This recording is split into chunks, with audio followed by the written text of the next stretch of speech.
On to other local news, the Singapore Airlines Group yesterday announced its first retrenchment exercise since the COVID-19 crisis hit, affecting 2,400 staff.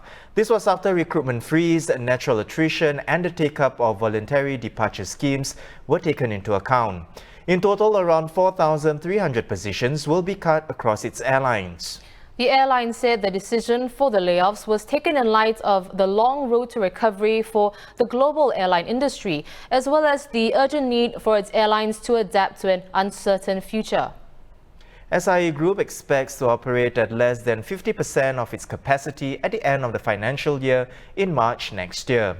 Right now, it's working with Singapore-based unions to finalize the arrangements for affected staff.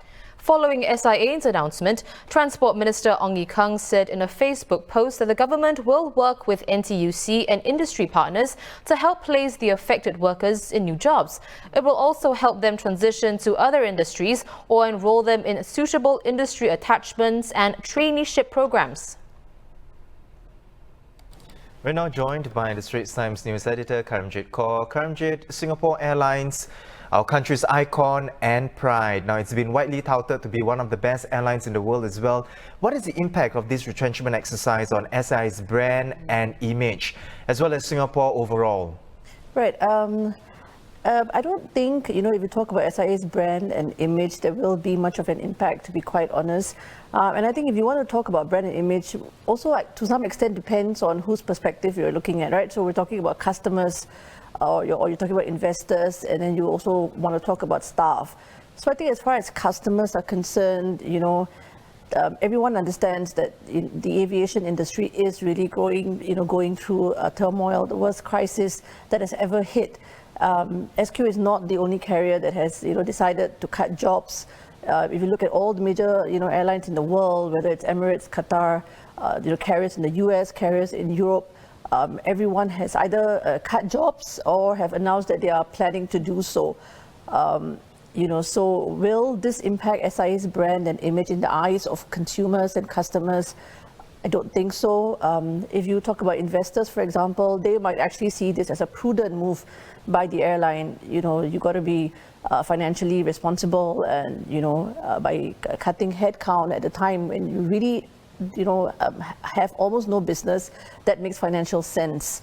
As far as staff is concerned, we had the announcement yesterday, of course, that they've made 4,300 positions redundant, but not only, but 2,400 staff affected.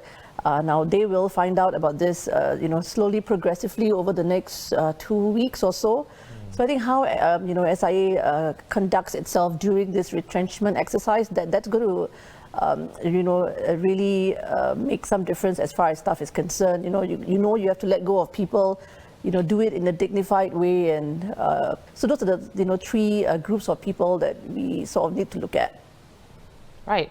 Well, Kram, unlike other countries' national carriers as well, there's no domestic market that SIA can depend on to kickstart its recovery. And it remains to be seen, of course, when international travel can resume. So, does this spell doom for our national carrier?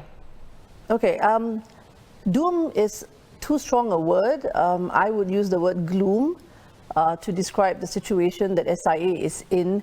The fact that Singapore has no domestic market, clearly that's going to put SIA at a disadvantage when you compare to other carriers that have domestic markets, and it's essentially because, to a large extent, how fast SIA can recover, how quickly it can put more flights into the skies, depends almost entirely on how quickly other countries choose to reopen their borders with Singapore. So so much of it is out of SIA's hands. If you look at what the Singapore government is doing, there is a lot of initiative to introduce green lanes, for example, between Singapore and other countries. There was an announcement just this morning that Singapore and Japan has signed a deal, and they're looking to launch a green lane for essential business and official travelers. We've had similar arrangements with China, for example. Before that, there was an announcement that travelers from New Zealand and Brunei, can start coming in subject to conditions and procedures, including COVID-19 testing. But if you really look at the numbers, it is very small. And it will take a very long time for the numbers to go back to the pre-COVID days. The International Air Transport Association talks about 2024 before we can really expect the situation to go back to pre-COVID-19. So very gloomy days, gloomy months, gloomy years the SIA is looking at, but doom, I don't think so. The government, for one, has made it very clear.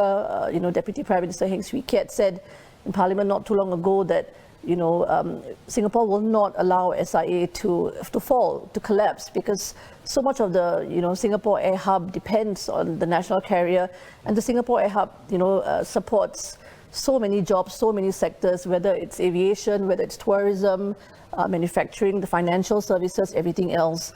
That said, Karam, how then do you think SIA can remain viable in this unpredictable landscape? Now, we understand that the airline will operate a smaller fleet for a reduced network, for example.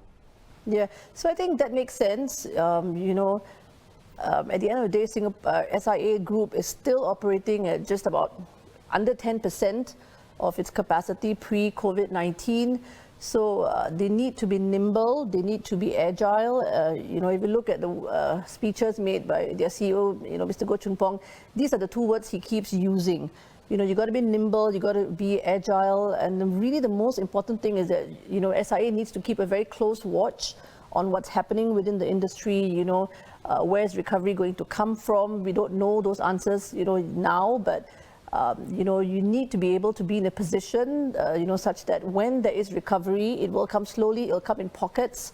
SIA needs to be able to very quickly, get its act together and really take, whatever opportunities may come its way.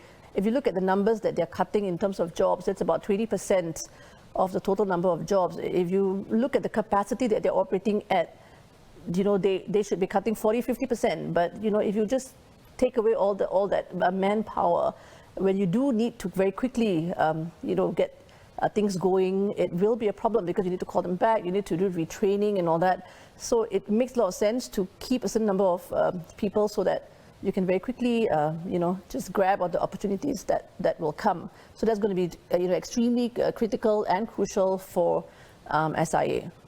Well, thank you so much, Karamjit, for your insights. It's always a pleasure to speak with you. We were speaking to news editor Karamjit Kaur.